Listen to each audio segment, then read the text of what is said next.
दिवंगत उपमुख्यमंत्री अजित पवार यांच्या निधनानंतर आता राष्ट्रवादी काँग्रेस पार्टीमध्ये मोठी घडामोड पाहायला मिळत आहे. सुमित्रा पवार यांना पक्षाचे राष्ट्रीय अध्यक्ष बहाल केले असून तर दुसरीकडे पार्थ पवार यांना राज्यसभेची उमेदवारी देण्यात आली आहे. त्यामुळे सर्वात मोठा सवाल उपस्थित होतो की शरद पवारांच्या राष्ट्रवादीसोबत विलीनीकरण आता कायमचे संपले का? पाहणार आहोत स्पेशल रिपोर्ट. नमस्कार, मी भगवान जाधव आणि तुम्ही पाहतात लोक परिवर्तन न्यूजचं डिजिटल प्लॅटफॉर्म. महाराष्ट्राच्या राजकारणामध्ये मोठा राजकीय भूकंप घडवणाऱ्या घडामोडी आता स्पष्ट होताना दिसत आहे. दिवंगत उपमुख्यमंत्री अजित पवार यांच्या निधनानंतर पक्षामध्ये निर्माण झालेली मोठी राजकीय पोकळी भरून काढण्यासाठी राष्ट्रवादी काँग्रेसमध्ये मोठा निर्णय घेण्यात आलाय. वरळी मुंबई येथे दिनांक 26 फेब्रुवारी 2026 रोजी पार पडलेल्या राष्ट्रवादी काँग्रेस पार्टीच्या राष्ट्रीय अधिवेशनात पक्षाच्या नेतृत्वात ऐतिहासिक बदल पाहायला मिळाला.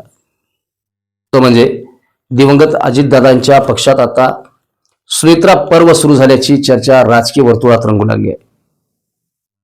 कारण उपमुख्यमंत्री सुनेत्रा पवार यांची राष्ट्रवादी काँग्रेस पक्षाच्या राष्ट्रीय अध्यक्षपदी एकमताने निवड करण्यात आली आहे. अधिवेशनात अजित पवार यांच्या कार्याला भावपूर्ण श्रद्धांजली अर्पण करत पक्षाच्या वरिष्ठ नेत्यांनी भावनिक वातावरणात हा मोठा निर्णय घेतला असल्याचे पाहायला मिळत आहे. अजित पवारांनी सुरू केलेली विकासाची वाटचाल आणि शेतकरी केंद्रित धोरणे आणि शाहू फुले आंबेडकरांचा विचार पुढे नेण्याचा निर्धार सुनेत्रा पवार यांनी आपल्या पहिल्याच भाषणात व्यक्त केला. यावेळी त्यांनी स्पष्ट शब्दात सांगितले की आधुनिक तंत्रज्ञान आणि आर्टिफिशियल इंटेलिजन्सच्या मदतीने शेती अधिक फायदेशीर करण्याचा पक्षाचा पुढील रोडमॅप असेल. दरम्यान या अधिवेशनात आणखी एक महत्त्वाचा राजकीय निर्णय जाहीर करण्यात आला. तो म्हणजे दिवंगत अजित पवार यांचे सुपुत्र पार्थ पवार यांना आगामी राज्यसभा पोटनिवडणुकीसाठी राष्ट्रवादी काँग्रेसकडून उमेदवारी देण्यात आली आहे. त्यामुळे पार्थ पवार यांनी आज उमेदवारी अर्ज दाखल केला आहे. हा उमेदवारी अर्ज दाखल करताना पार्थ पवार यांनी आपल्या भावना व्यक्त केल्या. काय म्हणाले? हा केवळ राजकीय टप्पा नसून मोठी माझ्यावर जबाबदारी सोपविलेली आहे. माझे वडील अजितदादा पवार यांनी आयुष्यभर जनतेच्या सेवेसाठी काम केले. त्यांचे विचार, त्यांचे संस्कार आणि विकासाचे राजकारण पुढे नेण्याचा मी प्रामाणिक प्रयत्न करेन, असा भावनिक संदेश त्यांनी दिला. या अधिवेशनात पक्षातील अनेक वरिष्ठ नेत्यांनीही आक्रमक भूमिका घेतली. ज्येष्ठ नेते प्रफुल्ल पटेल यांनी शरद पवार यांचे नाव न घेता त्यांच्यावर तीव्र शब्दात टीका केली.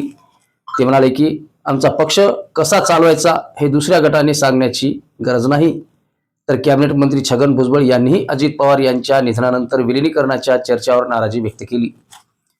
दरम्यान प्रदेश अध्यक्ष सुनील तटकरे यांनी जुन्या राजकीय घटनांचा संदर्भ देत शरद पवार गटावर निशाणा साधला. एकूणच पाहिलं तर सुनेत्रा पवार यांच्या नेतृत्वाखाली राष्ट्रवादी काँग्रेसने आता स्वतंत्र राजकीय दिशा स्पष्ट केल्याचे चित्र स्पष्ट दिसत आहे. आणि त्यामुळे शरद पवार गटासोबतच्या संभाव्य विलिनीकरणाच्या सर्व चर्चा सध्या तरी पूर्णपणे थंडावल्याचे संकेत पाहायला मिळत आहे. एकूणच पाहिलं तर सुनेत्रा पवार यांच्या नेतृत्वाखाली राष्ट्रवादी काँग्रेस पार्टी अजित पवार गट आता नव्या टप्प्यात प्रवेश करत असल्याचे स्पष्ट झाले आहे. अजित पवार यांनी उभारलेला पक्षाचा वारसा आणि विकासाचे राजकारण पुढे नेण्याचा निर्धार व्यक्त करत सुनेत्रा पवार यांनी कार्यकर्त्यांना एकजुटीचा संदेश दिला आहे. दरम्यान चर्चा पार्थ पवार यांना राज्यसभेची उमेदवारी जाहीर झाल्यामुळे पक्षातील पवार कुटुंबाचे नेतृत्व अधिक बळकट झाल्याचे राजकीय विश्लेषकांचे मत आहे. त्यामुळे आगामी काळात महाराष्ट्राच्या राजकारणात राष्ट्रवादी काँग्रेसची भूमिका कोणत्या नव्या समीकरणामध्ये जन्म देणार याकडे संपूर्ण राज्याचे लक्ष लागले आहे. असेच नवनवीन व्हिडिओ पाहण्यासाठी आमच्या चॅनलला लाईक करा, सबस्क्राईब करा, फॉलो करायला विसरू नका. पाहत राहा लोक परिवर्तन न्यूजचं डिजिटल प्लॅटफॉर्म.